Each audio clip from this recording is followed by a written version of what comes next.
নির্বাচন কমিশনের জনবল থেকে রিটার্নিং অফিসার নিয়োগের দাবি বিএনপির। প্রতিটি ভোট কেন্দ্রে সেনা উপস্থিতি চায় জামায়াত। গণভোটের সুনির্দিষ্ট নীতিমালা দাবি এনসিপির।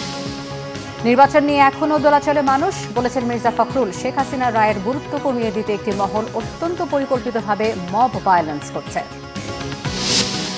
ফেব্রুয়ারির শুরুতে শান্তিপূর্ণ উৎসব মুখর ও আনন্দমুখর পরিবেশে নির্বাচন হবে, বললেন প্রধান উপদেষ্টা। আইন শৃঙ্খলা পরিস্থিতি ঠিক রাখতে দৃঢ় প্রতিজ্ঞ সরকার। শেখ হাসিনাকে দেশে ফেরাতে রায়ের নথি ভারতের কাছে পাঠানোর পরামর্শ বিশেষজ্ঞদের। অজিত দোভালকে বাংলাদেশ সফরে আমন্ত্রণ জানালেন জাতীয় নিরাপত্তা উপদেষ্টা। গ্যাসের স্বল্পতা আর পুরনো কেন্দ্রের মেয়াদ শেষে চরম বিদ্যুৎ সংকটের হুমকিতে দেশ। কমছে রপ্তানি, হারাচ্ছে বিশ্ববাজারে প্রতিযোগিতার সক্ষমতা, অভিযোগ বিজিএমইএর। দেখছিলেন ক্রাউন সিমেন্ট সংবাদ শিরোনাম। বিএনপি স্থায়ী কমিটির সদস্য ডক্টর আব্দুল মঈন খান বলেছেন, দেশ একটি ক্রান্তিকাল পার করছে। এই সময়টাতে নির্বাচন কমিশনের ভূমিকা অত্যন্ত গুরুত্বপূর্ণ। নির্বাচন কমিশনের দ্বিতীয় ধাপের সংলাপে এসব কথা বলেন ডক্টর আব্দুল মঈন খান। বিগত ফ্যাসিস্ট সরকারের কেউ যাতে নির্বাচনে অংশ নিতে না পারে সেটিও নিশ্চিতের দাবি জানিয়েছেন রাজনৈতিক দলের প্রতিনিধিরা। রিপোর্ট করছেন শুভ মাহফুজ। রাজনৈতিক দলের সাথে ধারাবাহিক সংলাপের চতুর্থ দিন বুধবারের দ্বিতীয় ধাপে সংলাপে যোগ দেন বিএনপি সহ ৬টি দলের প্রতিনিধিরা। অন্তর্বর্তীকালীন সরকারের সুবিধাভোগীরা যাতে নির্বাচনে অংশ নিতে না পারে এমন প্রস্তাব দেন গণ অধিকার পরিষদের সাধারণ সম্পাদক রাশেদ খান। একই সাথে নির্বাচনের আগে নিরপেক্ষতা বজায় রেখে সরকারি কর্মকর্তা কর্মচারীদের রদবদলের দাবিও জানান তিনি। এখন সরকার যে প্রক্রিয়া বদল করছে এই প্রক্রিয়ার মধ্যে অনেক অস্বচ্ছতা রয়েছে, অসততা রয়েছে। তো আপনারা যেহেতু ইতিহাসের সুষ্ঠু নির্বাচন জাতিকে উপহার দিতে চান, আপনাদের প্রতি আমাদের আহ্বান যে আপনারা যখন পুরোপুরি আপনারা প্রশাসনিক ক্ষমতা আপনারা হাতে পাবেন তখন ডিসি, এসপি থেকে শুরু করে সমস্ত প্রশাসনের আপনারা নিরপেক্ষতা বজায় রেখে রদবদল করবেন। এ সময় নির্বাচনের সাইবার বুলিং প্রতিরোধে ফ্যাক্ট চেকিং সেল গঠন করার দাবি জানান বিএনপির ভারপ্রাপ্ত চেয়ারম্যান তারেক রহমানের উপদেষ্টা মাহদি আমিন। নির্বাচনে রিটার্নিং কর্মকর্তা নিয়োগ নিয়ে পরামর্শ দেন বিএনপির স্থায়ী কমিটির সদস্য ডক্টর মঈন খান। আমরা দেখছি যে গত এক বছর ধরে cyber security, cyber bullying, cyber attack এগুলো অনেক পরিমাণে বেড়ে যাচ্ছে এবং তার প্রেক্ষিতে আমরা মনে করি যে character assassination, miss information, disinformation campaign হচ্ছে, আর্টিফিশিয়াল ইন্টেলিজেন্স বা এআই ব্যবহার করে অনেক ক্ষেত্রে প্রার্থী এবং রাজনৈতিক দলগুলোর বিরুদ্ধে ব্যাপক ধরনের অপপ্রচার চলছে। নির্বাচন কমিশনের অধীনে একটা ফ্যাক্ট চেকিং সেল কি করা যায় কিনা, যে ফ্যাক্ট চেকিং সেলটার দুইটা লেভেল অপারেট করতে পারে, একটা সেন্ট্রালি ইসি হেডকোয়ার্টার্সে আর একটা ডিসেন্ট্রালাইজেশনের মাধ্যমে উপজেলা লেভেলে। এই যে 64 জেলায় আপনারা সরকার থেকে আপনারা বড় করে নিয়ে আসে তাদেরকে রিটার্নিং অফিসার বানান।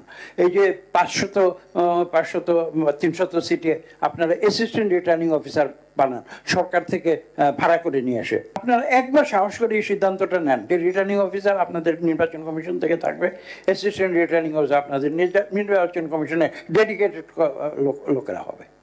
এবং দেখবেন যে এখানে একটা সিদ্ধান্তের মাধ্যমে বাংলাদেশের রাজনীতিতে গুণগত পরিবর্তন আসবে। সংলাপে নির্বাচন আয়োজনে চ্যালেঞ্জের কথা উল্লেখ করে ভোট সুষ্ঠু করতে নির্বাচন কমিশনের অঙ্গীকার পুনর্ব্যক্ত করেন প্রধান নির্বাচন কমিশনার। ন্যায় নীতির ব্যাপারে, আইনের ব্যাপারে, বিধির ব্যাপারে নো কম্প্রোমাইজ ইনশাল্লাহ।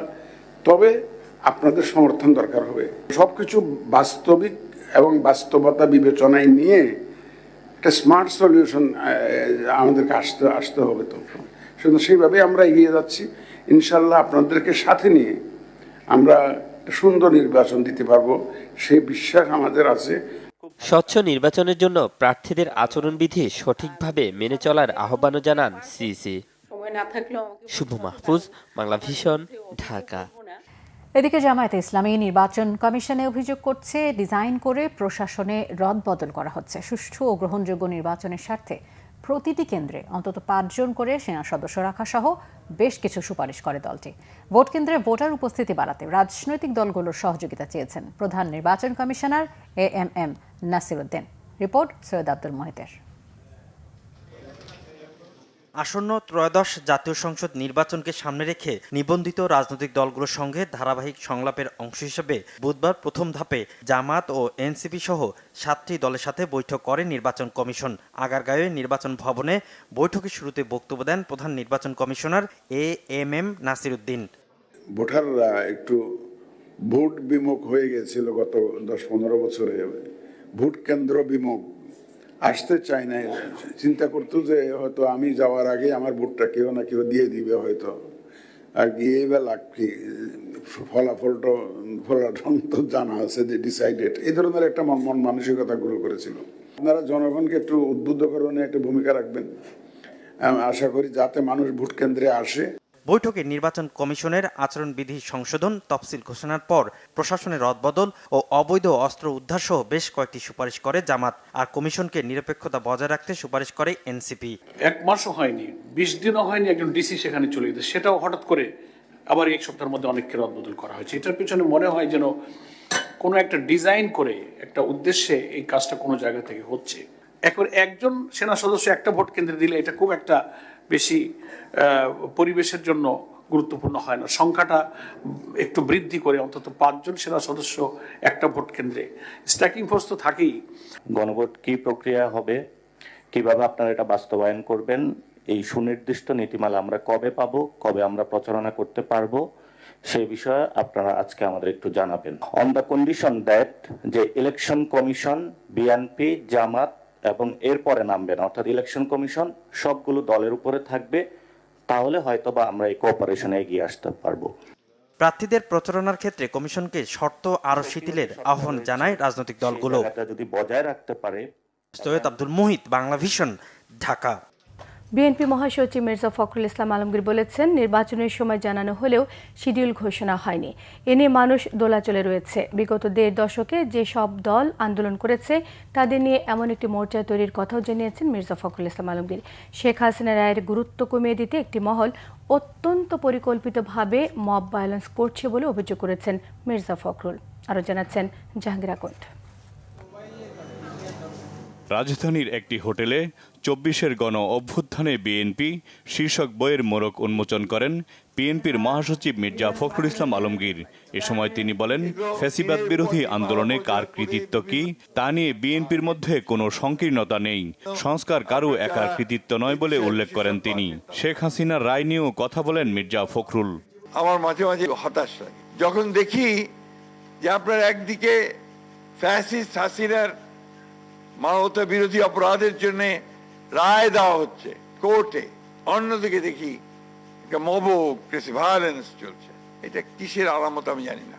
আমি তো মনে করি যে ওই রায়ের যে গুরুত্ব সেটাকে কমিয়ে দেওয়ার জন্য একটা বিশেষ মহল অত্যন্ত সচেতনতার সঙ্গে, অত্যন্ত ধূর্ততার সঙ্গে, চালাকির সঙ্গে সেটাকে ভিন্ন খাতে প্রভাবিত করার চেষ্টা করছে কিনা, এই বিষয়গুলো আমাদের খেয়াল রাখতে হবে। মির্জা ফখরুল বলেন, বিএনপি বিপ্লবী দল নয়, গণতন্ত্রে বিশ্বাস করে, সবাইকে নিয়ে একসাথে একটি গণতান্ত্রিক রাষ্ট্র করতে চায়। কেউ যদি বিএনপিকে ভিন্নভাবে চিত্রিত করতে চাইলে কোনোভাবে তা মেনে নেওয়া হবে না। আজকে বিএনপির সবসময় বিএনপির উপর দায়িত্বটা বেশি বর্তায়। আজকে নির্বাচন আসছে, বিএনপির উপরে দায়িত্ব বেশি বর্তেছে এবং বিএনপিকে সত্যিকার অর্থেই এমন একটা মোর্চা করে তুলতে হবে যে মোর্চা গণতন্ত্রের জন্য লড়াই করেছে অতীতে, লড়াই করবে এবং গণতন্ত্র এখানে প্রতিষ্ঠান রূপ দেবে। এই মোর্চাই আমাদেরকে এখানে গড়তে হবে। আজকে আমরা একটা ট্রানজিশনাল পিরিয়ডে আছি, একটা দোলাচল চলছে। নির্বাচনের সময় ঘোষণা হয়েছে, এখনো শিডিউল হয়নি, হবে আশা করছি। নির্বাচনই কিন্তু সব শেষ নয়। নির্বাচনের মধ্য দিয়ে একটা ডেমোক্রেসিতে ফিরে যাওয়া এবং একটা ডেমোক্রেটিক কালচার গড়ে তোলা, যেটা আমাদের সবচেয়ে বড় অভাব। অনুষ্ঠানে অন্য নেতারা বলেন, একটি মহল দেশকে পরিকল্পিতভাবে অস্থিতিশীল করার ষড়যন্ত্র করছে। বাংলাদেশে আগামী নির্বাচন অনুষ্ঠান ছাড়া বাংলাদেশকে কোনোভাবেই রক্ষা করা যাবে না।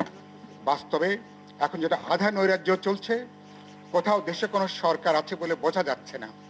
সেজন্য একটা শক্তিশালী রাজনৈতিক সরকার ছাড়া বাংলাদেশের বিদ্যমান যে চ্যালেঞ্জ, কোনোভাবেই তাকে এগিয়ে নেওয়া যাবে না। বাংলাদেশ থেকে ফ্যাসিবাদী আওয়ামী লীগ এবং তাদের যে নেতৃবৃন্দ যারা ছিল ৩৬শে জুলাই ২০২৪ সাল সেদিন বাংলাদেশের ফ্যাসিবাদের দোসররা কাপুরুষের মতো পলায়ন করতে বাধ্য হয়েছিল। অপশক্তির বিরুদ্ধে সবাইকে সজাগ থাকার আহ্বান জানান নেতারা। জাহাঙ্গীর আকন্দ, বাংলা ভিশন, ঢাকা। ফেব্রুয়ারির শুরুতে নির্বাচনে সশস্ত্র বাহিনীর সহযোগিতা চেয়েছেন প্রধান উপদেষ্টা ডক্টর মোহাম্মদ ইউনূস। তিনি বলেন, শান্তিপূর্ণ, উৎসব মুখর ও আনন্দমুখর পরিবেশে নির্বাচন হবে।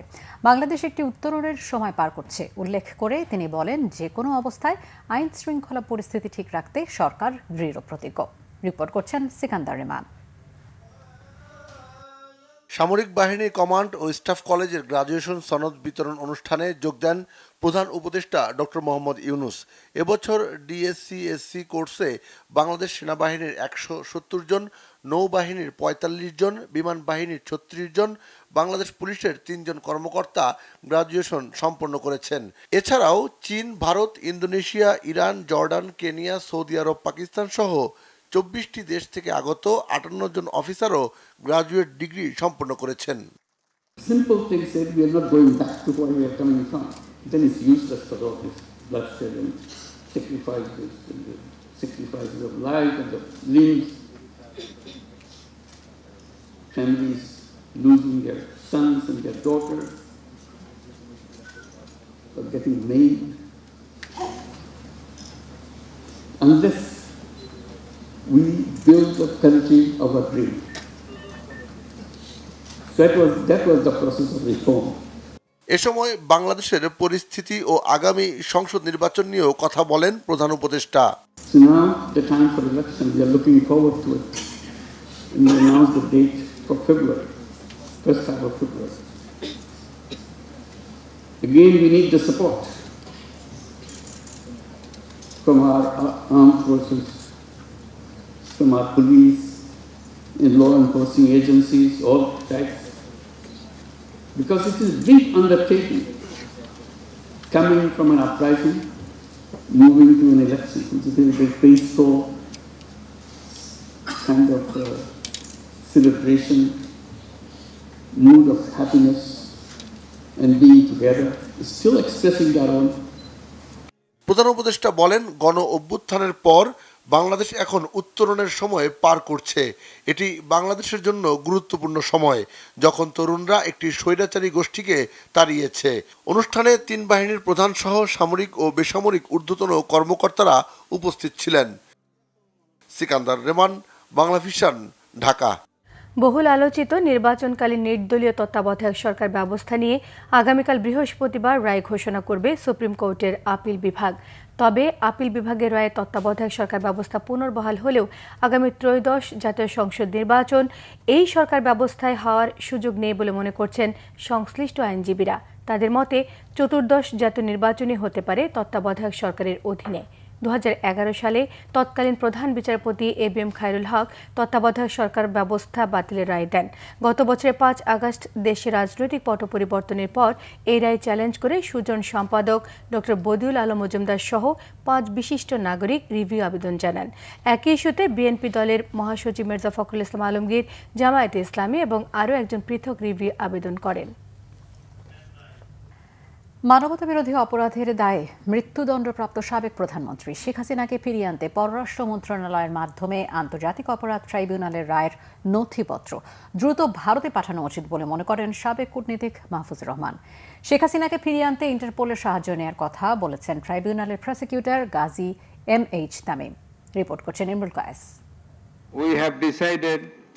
মারণাস্ত্র গুলির নির্দেশ সহ আন্তর্জাতিক অপরাধ ট্রাইব্যুনালে মানবতা বিরোধী অপরাধের দায়ে মৃত্যুদণ্ডে দণ্ডিত হয়েছেন ভারতে আশ্রিত সাবেক প্রধানমন্ত্রী শেখ হাসিনা। তাকে ফিরিয়ে এনে দণ্ড কার্যকর করা যাবে কিনা তা নিয়ে চলছে নানা বিশ্লেষণ। রায়ের পরপরই পররাষ্ট্র মন্ত্রণালয়ের দেয়া বিবৃতিতে শেখ হাসিনা ফেরত চাইলেও এ নিয়ে এখনও কিছু জানায়নি ভারত সরকার। ২০১৩ সালে বাংলাদেশ ভারত সম্পাদিত বন্দি বিনিময় চুক্তির আলোকে শেখ হাসিনাকে ফিরিয়ে আনা যাবে কিনা তা নিয়েও রয়েছে নানা মত। দণ্ডিত শেখ হাসিনাকে ফিরিয়ে আনতে সরকারকে কূটনৈতিক উদ্যোগের পাশাপাশি বিচারটি যে ন্যায় নিরপেক্ষ হয়েছে তা ভারতীয় কর্তৃপক্ষের কাছে তুলে ধরার আহ্বান বিশ্লেষকদের। ভারতকে অনুরোধ জানিয়েছে প্রত্যর্পণের জন্য, অনুরোধ ১.৫ বছর আগেই জানিয়েছিল। এখন আবার যেহেতু রায় হয়েছে, রায়ের পরিপ্রেক্ষিতে সেটা নতুন করে জানানো হয়েছে এবং এইটার সঙ্গে সংশ্লিষ্ট যদি কোনো নথিপত্র প্রয়োজন হয় সেগুলো আদালতের মাধ্যমে পররাষ্ট্র মন্ত্রণালয়ের মাধ্যমে সেগুলো ভারতের পররাষ্ট্র মন্ত্রণালয়কে জানানো হবে এবং প্রত্যর্পণ যে চুক্তি আছে সেই চুক্তি অনুযায়ী এইটি করার কথা আমাদের। আমরা খুব শীঘ্রই এই রায়ের কপি হাতে পেয়ে তার বিরুদ্ধে একটা কনভিকশন ওয়ারেন্টের কপি দিয়ে তাকে আবার রেড নোটিশ জারির জন্য আবেদন করব। পররাষ্ট্র মন্ত্রণালয় মূলত এটা করেন, কিন্তু আবেদনটা প্রসিকিউশন করে। মৃত্যুদণ্ডপ্রাপ্ত শেখ হাসিনাকে ফেরত চাইলেও বাংলাদেশ ভারত সম্পর্ক স্বাভাবিক করারও তাগিদ দেন তারা। টানাপোড়েন যখন দুদেশের মধ্যে চলে তখন দ্বিপাক্ষিক চুক্তি থাকলেও সেটা অনেকখানি অকার্যকর থাকে। সুতরাং আমাদের এখানে প্রথম উচিত হবে এই দ্বিপাক্ষিক সম্পর্কটা উন্নত করা।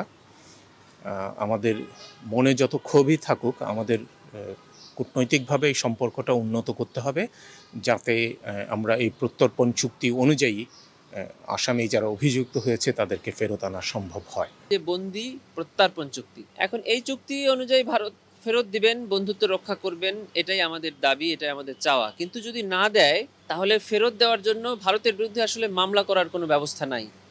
মৃত্যুদণ্ড পাওয়া অপর আসামি সাবেক স্বরাষ্ট্রমন্ত্রী আসাদুজ্জামান কামালকেও একই প্রক্রিয়ায় ফিরিয়ে আনার কথা বলছেন বিশ্লেষকরা। ইমরুল কায়েস, বাংলাভিশন, ঢাকা।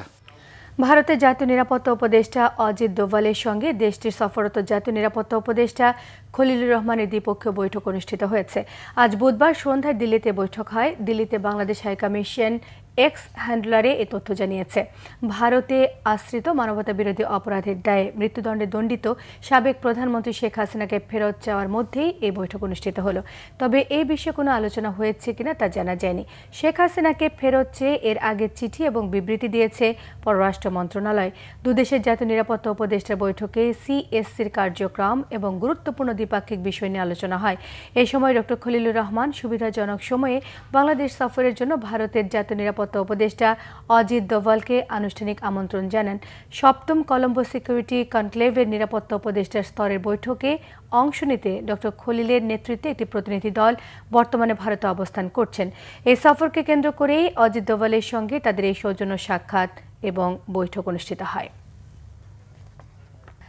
গত বছরের 5 অগস্ট ওসি সায়েদের নির্দেশেই আশুলিয়া থানার সামনে সরাসরি গুলি চালিয়ে ছাত্র জনতাকে হত্যা করে পুলিশ সদস্যরা। পরে ওসির নির্দেশেই পেট্রোল ঢেলে মরদেহ পুড়িয়ে দেয় তারা। আন্তর্জাতিক অপরাধ ট্রাইব্যুনাল 2 এ বুধবার রাজসাক্ষীর জবানবন্দিতে এসব তথ্য জানিয়েছেন, সাক্ষ্য দিয়েছেন এসআই আফজালুল হক। জুলাই আগস্ট আন্দোলন ঘিরে সাভারের আশুলিয়ায় 6 মরদেহ পোড়ানো সহ 7 জনকে হত্যা মামলায় সাক্ষ্য দিয়েছেন রাজসাক্ষী এসআই আফজালুল হক।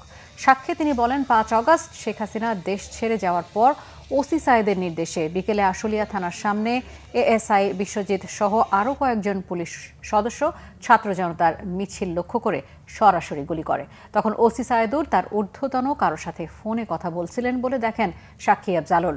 পরে ওসি সায়েদুরের নির্দেশে মরদেহগুলো প্রথমে একটি ভ্যানে, পরে পিকআপে ওঠায়। এরপর এ বিষয়ে ওসি সায়েদ এসআই মালেক ও এসআই বিশ্বজিতের সাথে পরামর্শ করে। 15 আগস্ট থানায় এসে তিনি অস্ত্র জমা দেওয়ার সময় জানতে পারেন মরদেহগুলি ওসি সায়েদ ও বিশ্বজিৎ সহ অন্যরা পেট্রোল দিয়ে পুড়িয়ে দেয়। গ্যাসের স্বল্পতা এবং পুরনো কেন্দ্রের মেয়াদ শেষ হতে যাওয়ায় চরম বিদ্যুৎ সংকটে পড়তে যাচ্ছে দেশ। নতুন প্রকল্প শিগগিরই শুরু করা না গেলে 2040 সাল নাগাদ 15,000 মেগাওয়াট বিদ্যুৎ ঘাটতির আশঙ্কা করছেন বিশেষজ্ঞরা। এদিকে বিজিএমইএ নেতারাও জানান, নিরবিচ্ছিন্ন গ্যাস বিদ্যুতের অভাবে রপ্তানি কমার পাশাপাশি বিশ্ববাজারেও প্রতিযোগিতায় সক্ষমতা হারাচ্ছে বাংলাদেশ। রিপোর্ট করছেন জিয়াউল হক সবুজ। 2009 সালে দেশে বিদ্যুতের উৎপাদন ছিল মোট 3,500 মেগাওয়াট। 2025 সালের সেপ্টেম্বরে সেই উৎপাদন সক্ষমতা ছাড়িয়েছে 28,000 মেগাওয়াট। কিন্তু বাস্তবতা বলছে দেশে কখনোই 17,000 মেগাওয়াট উৎপাদনের রেকর্ড ছাড়াতে পারেনি বাংলাদেশ। ইআরএফের এই সেমিনারে উৎপাদক ও বিশ্লেষকরা জানিয়েছেন, প্রতি বছর গড়ে বিদ্যুতের চাহিদা বাড়ছে 6% হারে। এই হারে বাড়তে থাকলে 2029 সালে বিদ্যুতের চাহিদা বেড়ে দাঁড়াবে 35,000 মেগাওয়াট। কিন্তু মেয়াদোত্তীর্ণ প্রকল্প ও গ্যাসের স্বল্পতায় উৎপাদন বাড়বে সর্বোচ্চ 21,000 মেগাওয়াটের কাছাকাছি।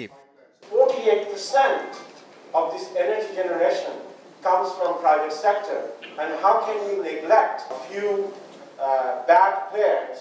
You cannot dish out a collective punishment to the whole sector. বিভিন্ন শিল্পের উদ্যোক্তা ও তৈরি পোশাক কারখানার মালিকরা বলছেন, নিরবচ্ছিন্ন গ্যাস বিদ্যুতের অভাবে প্রতিনিয়তই বাজার হারাচ্ছেন তারা। We are losing the competitiveness at the same time.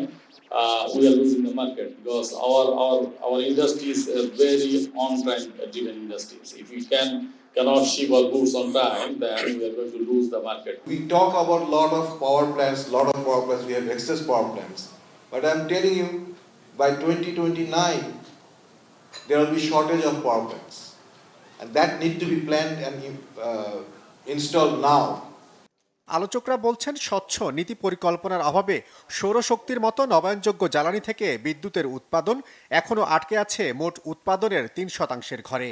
নতুন বিনিয়োগ না হলে বিদ্যুতের সংকট আরো বাড়বে। Investment is very necessary, and investment is very fundamental for the economic growth and then eventually economic development of the country. We need the stability, and stability, when I talk, it is not only the social stability, but also political stability. And that stability is not belongs to one political party. That stability can be provided by all of us. অনুষ্ঠানে বিভিন্ন রাজনৈতিক দলের প্রতিনিধিরা জানান, দেশ থেকে অনিয়ম দুর্নীতি দূর করা গেলে গ্যাস বিদ্যুতের উৎপাদন সহজেই বাড়ানো সম্ভব। জামাত যদি পাওয়ার আসতে পারে। জিয়াউল হক সবুজ, বাংলা ভিশন, ঢাকা। যুগপৎ আন্দোলনে থাকা জামায়াতে ইসলামী সহ 8টি দল আসন সমঝোতা করে নির্বাচনে অংশ নেওয়ার প্রস্তুতি নিচ্ছে জানালেন জামায়াতে ইসলামী সহকারী secretary general Hamidur Rahman Azad. 30 November থেকে পর্যায়ক্রমে বিভাগীয় নগরীতে সমাবেশ করবে 8 দলের এই জোট। 5 দফা দাবিতে বুধবার 8 দলের নতুন কর্মসূচি ঘোষণার সংবাদ সম্মেলনে তিনি এই তথ্য জানান। হামিদুর রহমান আজাদ জানিয়েছেন, 8 দল সমঝোতার ভিত্তিতে আগামী জাতীয় নির্বাচনে অংশ নেবে। অন্য দলের জন্য জোটের দরজা খোলা আছে। বলেন, জামাত সহ বিভিন্ন ইসলামী দল একসময় বিএনপির সঙ্গে জোটে থাকলেও জুলাই অভ্যুত্থানের পর আওয়ামী লীগহীন ভোটের মাঠে চিত্র বদলে গেছে। জামায়াত এবার ইসলামী দলগুলোকে সঙ্গে নিয়ে আলাদাভাবে নির্বাচন করতে চায়। একই দিনে গণভোট এবং জাতীয় নির্বাচন করার সক্ষমতা সরকারের আছে কিনা তা নিয়ে সংবাদ সম্মেলনে সংশয় প্রকাশ করেন জামায়াত নেতা আজাদ।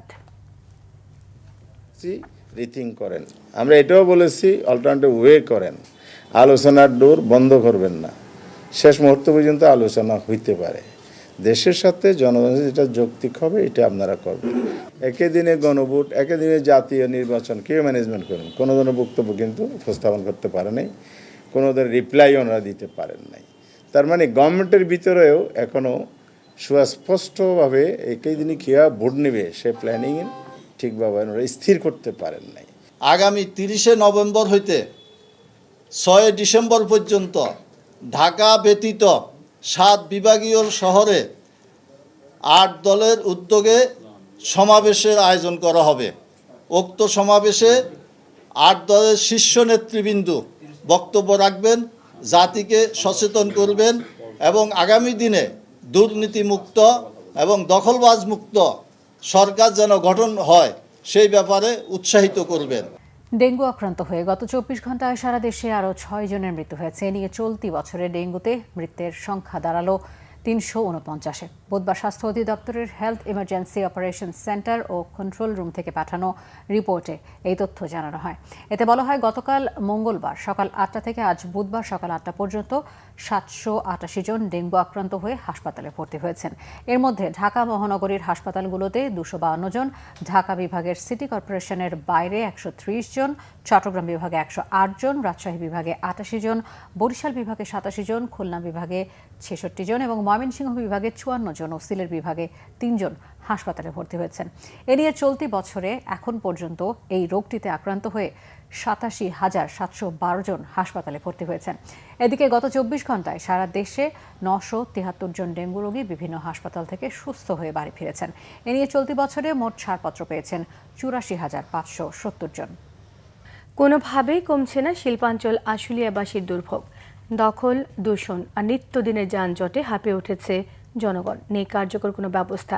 আশুলিয়া প্রতিনিধি শেফালি মিতু রিপোর্ট। শিল্পাঞ্চল আশুলিয়া থেকে বিপুল রাজস্ব পায় সরকার, অথচ এখানকার নাগরিক সুযোগ সুবিধা বাড়ানোর নেই কার্যকর কোনো উদ্যোগ। উল্টো প্রতিদিনই সইতে হয় নানান দুর্ভোগ। এই এলাকায় লাখ লাখ মানুষের চলাচলের রাস্তাগুলোরও বেহাল দশা। বিভিন্ন এলাকায় স্থায়ী রূপ নিয়েছে জলাবদ্ধতা। বিভিন্ন সড়ক মহাসড়কের একটি বড় অংশ দখলে নিয়েছে অটোরিকশা আর হকাররা। কয়েক মিনিটে রাস্তা পাড়ি দিতে লেগে যায় ঘন্টার পর ঘন্টা। এসব দুর্ভোগ লাঘবে কোনো উদ্যোগ চোখে পড়ে না। সকালবেলা অফিসে যাওয়ার সময় নেট হয়ে যায়, অনেক সময় কাপড় চোপড় কাদা হয়, লাঞ্চে মানে বাসায় যাইতে অনেক সময় লাগে। ওই পাশে রাস্তার অবস্থা অনেক খারাপ, কোথায় এই পাশ দিয়ে যাওয়া। পার্শ্ববর্তী ফ্যাক্টরি তাদের নিজস্ব ড্রেনেজ ব্যবস্থাপনা না থাকার কারণে তাদের পানি ওভারফ্লো হয়ে যাওয়ার কারণে এই ব্যবস্থাটা সৃষ্টি হয়েছে এবং জনদুর্ভোগ সৃষ্টি হয়েছে। স্থানীয়ভাবে সামাজিক সংগঠনগুলো এগিয়ে এলেও দেয়া হয় নানান বাধা। গভীর ভাইয়ের অনুমতি ছাড়া করতে পারবো না, কারণ গভীর ভাইয়ের অনুমতি ছাড়া করা যাবে না, কারণটা ওনারা কোনো উত্তর দিতে পারে নাই, সব উত্তর দিতে পারে নাই। তারা এসব বাধা দেওয়ার চেষ্টা করছে, তারপর আমরা কাজ চলমান রাখছি। আমাদের এই নয়নজুরি খালটা অপরিকল্পিত আছে এবং এটা প্রায় মানুষের দখলেই চলে গেছে। এখন আমাদের এলাকার প্রায় 5,500 লোকের বাস এই বেরন মানিকগঞ্জ পাড়া মোল্লা বাজারে। আমরা খুব দুর্ভোগে আছি। সংশ্লিষ্টরা বলছেন এরই মধ্যে কাজ শুরু করেছেন তারা। যতদিন না পর্যন্ত এই নয়নজুলি খালকে পুরোপুরি আমরা দখলমুক্ত করে এটার পানির প্রবাহটা ঠিক করতে না পারবো, আসলে এটার স্থায়ী সমাধানটা আমাদের হওয়াটা দুরূহ বা কষ্টকর। অবিলম্বে দুর্ভোগ লাঘবের দাবি স্থানীয়দের। Bangla vision news desk. আরও কিছু খবর নিয়ে এবারে রয়েছে ডেস্ক রিপোর্ট। সাভারে তেঁতুলঝোড়া ইউনিয়নে মতবিনিময় সভার আয়োজন করে ইউনিয়ন বিএনপি। স্থানীয় মোহাম্মদ আলী ইয়াকুব আলী উচ্চ বিদ্যালয়ে এতে প্রধান অতিথির বক্তব্য রাখেন বিএনপি চেয়ারপারসনের উপদেষ্টা আমানুল্লাহ আমান। এই সময় তিনি বলেন, গণতন্ত্র বাস্তবায়ন করতে হলে অবশ্যই নির্বাচন হতে হবে। বিএনপির কেন্দ্রীয় নেতা অ্যাডভোকেট এম রুহুল কুদ্দুস তালুকদার দুলু বলেছেন, আজকের এই পরিণতির জন্য শেখ হাসিনা দায়ী। শেখ হাসিনা আজকে শুধু পরিবারকেই ধ্বংস করেনি, আওয়ামী লীগের মতো ঐতিহ্যবাহী একটি দলকেও ধ্বংস করেছে, নিশ্চিহ্ন করে দিয়েছে। নাটোরের নলডাঙ্গার খোলাবাড়িয়া 0 পয়েন্টে স্থানীয় বিএনপি আয়োজিত নির্বাচনী সভায় প্রধান অতিথির বক্তব্যে তিনি এসব কথা বলেন। ময়মনসিংহের হালুয়াঘাটের দর্শা বাজারে পথসভা করেছেন বিএনপির যুগ্ম মহাসচিব সৈয়দ ইমরান সালেহ প্রিন্স। এ সময় তিনি জনকল্যাণে বিএনপির ভবিষ্যৎ পরিকল্পনা এবং ধোবাউড়া হালুয়াঘাটের উন্নয়নে তার নিজস্ব কর্মসূচি সম্বলিত লিফলেট বিতরণ করেন। বিএনপির নির্বাচনী জনসভা হয়েছে সাতক্ষীরার কালীগঞ্জ সরকারি কলেজ মাঠে। এতে প্রধান অতিথির বক্তব্য রাখেন সাতক্ষীরা 3 আসনের ধানের শীষের মনোনীত প্রার্থী ও বিএনপির জাতীয় নির্বাহী কমিটির সদস্য কাজী আলাউদ্দিন। এ সময় তিনি আগামী নির্বাচনে ধানের শীষকে বিজয়ী করতে সকলকে ঐক্যবদ্ধভাবে কাজ করার আহ্বান জানান। খুলনার খালিশপুর থানার আলমনগর বাজার ব্যবসায়ী সমিতির নবনির্বাচিত পরিষদ ও ব্যবসায়ীদের সাথে মতবিনিময় সভা করেছে বিএনপি। এতে প্রধান অতিথির বক্তব্য রাখেন দলের কেন্দ্রীয় নির্বাহী কমিটির ছাত্র বিষয়ক সম্পাদক ও খুলনা 3 আসনের ধানের শীষের প্রার্থী রকিবুল ইসলাম বকুল। ত্রয়োদশ জাতীয় সংসদ নির্বাচনকে ঘিরে বিএনপি থেকে নরসিংদী 2 আসনে মনোনীত প্রার্থী দলের স্থায়ী কমিটির সদস্য ডক্টর আব্দুল মঈন খানের পক্ষে গণমিছিল ও জনসংযোগ চালিয়েছে ছাত্রদলের নেতাকর্মীরা। পলাশ থানা ছাত্রদলের সদস্য সচিব মোস্তাফিজুর রহমান পাপন ও পৌর ছাত্রদলের আহ্বায়ক আমানুল্লাহ আমানের নেতৃত্বে এই কর্মসূচি হয়। বিএনপির ভারপ্রাপ্ত চেয়ারম্যান তারেক রহমানের 61তম জন্মদিন উপলক্ষে 61 জন নারীর মাঝে সেলাই মেশিন বিতরণ করেছে ঢাকা মহানগর উত্তর বিএনপি। উত্তরা 11 নম্বর সেক্টরের কল্যাণ সমিতির মাঠে এ সেলাই মেশিন বিতরণ কর্মসূচির আয়োজন করা হয়। এ সময় ঢাকা মহানগর উত্তর বিএনপির যুগ্ম আহ্বায়ক আফাজউদ্দিন বলেন, তারেক রহমানের জন্মদিনে কেক কাটার বদলে এই সেবামূলক কর্মসূচি হাতে নেওয়া হয়েছে। রাজনীতি করতে হলে এ ধরনের সেবামূলক কাজে সবসময় নিয়োজিত থাকার আহ্বান জানান তিনি। ব্রাহ্মণবাড়িয়া 4 ও নবীনগর 5 আসনের বিএনপির মনোনয়নকে কেন্দ্র করে বিক্ষোভ ও জনসমাবেশ হয়েছে। এ সময় আখাউড়ার নারায়ণপুর মোড় থেকে উপজেলা ও পৌর বিএনপি এবং সহযোগী সংগঠনের উদ্যোগে একটি মশাল মিছিল বের করেন মনোনয়ন বঞ্চিত কবির আহমেদ ভূঁইয়ার সমর্থকরা। মনোনয়নপ্রাপ্ত মুশফিকুর রহমানের প্রার্থিতা বাতিলের দাবি জানান তারা। পঞ্চগড়ে বয়সভিত্তিক ক্রিকেট সংগঠক ও ক্রিকেটারদের নিয়ে এক মতবিনিময় সভা হয়েছে। জেলা স্টেডিয়ামে জেলা ক্রীড়া সংস্থার সদস্য সচিব আবুল হাশেমের সভাপতিত্বে এতে প্রধান অতিথি ছিলেন বাংলাদেশ ক্রিকেট কাউন্সিলের পরিচালক ও বয়সভিত্তিক গ্রুপ কমিটির chairman Asif Akbar. Honda futsal league 2025-এর উদ্বোধন হলো রাজধানীর Bangladesh China friendship conference centre carnival হলে। বাংলাদেশ হোন্ডা প্রাইভেট লিমিটেডের আয়োজনে আজ কিক অফ সেশনের মধ্য দিয়ে শুরু হলো খেলাধুলা, ঐক্য ও তারুণ্যের এক অনুপ্রেরণামূলক যাত্রা। অনুষ্ঠানের অন্যতম আকর্ষণ ছিল 32টি অংশগ্রহণকারী দলের লোগো উন্মোচন এবং টুর্নামেন্টের আনুষ্ঠানিক ঘোষণা। এতে প্রধান অতিথি ছিলেন বাংলাদেশ জাতীয় ফুটবল দলের অধিনায়ক জামাল ভুঁইয়া। তার হাতে স্মারক তুলে দেন বাংলাদেশ হোন্ডা প্রাইভেট লিমিটেডের ব্যবস্থাপনা পরিচালক ও সিইও সুসুমু মরিসাওয়া এবং chief marketing officer Shah Mohammad Ashikur Rahman. জনপ্রিয় নির্মাতা মোহাম্মদ মোস্তফা কামাল রাজের রচনা ও পরিচালনায় পারিবারিক গল্প নিয়ে নতুন সিরিজ এটা আমাদেরই গল্প বেশ সাড়া ফেলেছে দর্শক হৃদয়। ঋণ নিবেদিত নাটকটি গত 5 নভেম্বর থেকে প্রতি বুধ ও বৃহস্পতিবার সিনেমাগুলোর ইউটিউব চ্যানেল এবং চ্যানেল আইতে প্রচারিত হচ্ছে। এতে অভিনয় করছেন এই সময়ের একঝাঁক জনপ্রিয় তারকা। তাদের মধ্যে আছেন ইরফান সাজ্জাদ, কেয়া পায়েল, খায়রুল বাশার, সুনেরা বিনতে কামাল, ইন্তেখাব দিনার, দীপা খন্দকার, মনির আক্তার মিঠু, নাদের চৌধুরী, শিল্পী সরকার অপু সহ অনেকে। সাভার পৌরসভা ও আশুলিয়া একত্রিত করে সাভার সিটি কর্পোরেশনের প্রতিষ্ঠাকে কেন্দ্র করে এক মতবিনিময় সভা হয়েছে। এতে প্রধান অতিথি ছিলেন স্থানীয় সরকার বিভাগের যুগ্ম সচিব আবুল খায়ের মোহাম্মদ হাফিজুল্লাহ খান। সভাপতিত্ব করেন সাভার উপজেলা নির্বাহী কর্মকর্তা Mahbubur Rahman. Bangla vision news desk. সংবাদ শেষ করব ক্রাউন সেভেন শিরোনামগুলো আরো একবার জানিয়ে দিয়ে। নির্বাচন কমিশনের জনবল থেকে রিটার্নিং অফিসার নিয়োগের দাবি বিএনপির। প্রতিটি ভোট কেন্দ্রে সেনা উপস্থিতি চায় জামাত। গণভোটে সুনির্দিষ্ট নীতিমালার দাবি এনসিপি। নির্বাচন নিয়ে এখনো দোলাচলে মানুষ। মির্জা ফখরুলের মন্তব্য, বললেন শেখ হাসিনা রায়ের গুরুত্ব কমিয়ে দিতে পরিকল্পিত মব ভায়োলেন্স করছে একটি মহল। ফেব্রুয়ারির শুরুতে শান্তিপূর্ণ, উৎসব মুখর এবং আনন্দমুখর পরিবেশ নির্বাচন হবে বলেছেন প্রধান উপদেষ্টা। আইন শৃঙ্খলা পরিস্থিতি ঠিক রাখতে দৃঢ় প্রতিজ্ঞ সরকার। শেখ হাসিনাকে দেশে ফেরাতে রায়ের নথি ভারতের কাছে পাঠানোর পরামর্শ বিশেষজ্ঞদের। অজিত ডোভালকে বাংলাদেশ সফরে আমন্ত্রণ জানালেন জাতীয় নিরাপত্তা উপদেষ্টা। গ্যাসের স্বল্পতা আর পুরনো কেন্দ্রের মেয়াদ শেষে চরম বিদ্যুৎ সংকটের হুমকিতে দেশ। কমছে রপ্তানি, হারাচ্ছে বিশ্ববাজারে প্রতিযোগিতার সক্ষমতা, অভিযোগ বিজিএমইএর। এই ছিল এখনকার মতো। পরের সংবাদ রাত 1টায় দেখার আমন্ত্রণ রইল। এছাড়া বাংলা ভিশন সংবাদ ও সংবাদ সংশ্লিষ্ট অনুষ্ঠান দেখতে ভিজিট করুন www.bbnews24.com ও facebook.com/banglavisionnews এবং সাবস্ক্রাইব করুন youtube.com/banglavisionnews। ধন্যবাদ।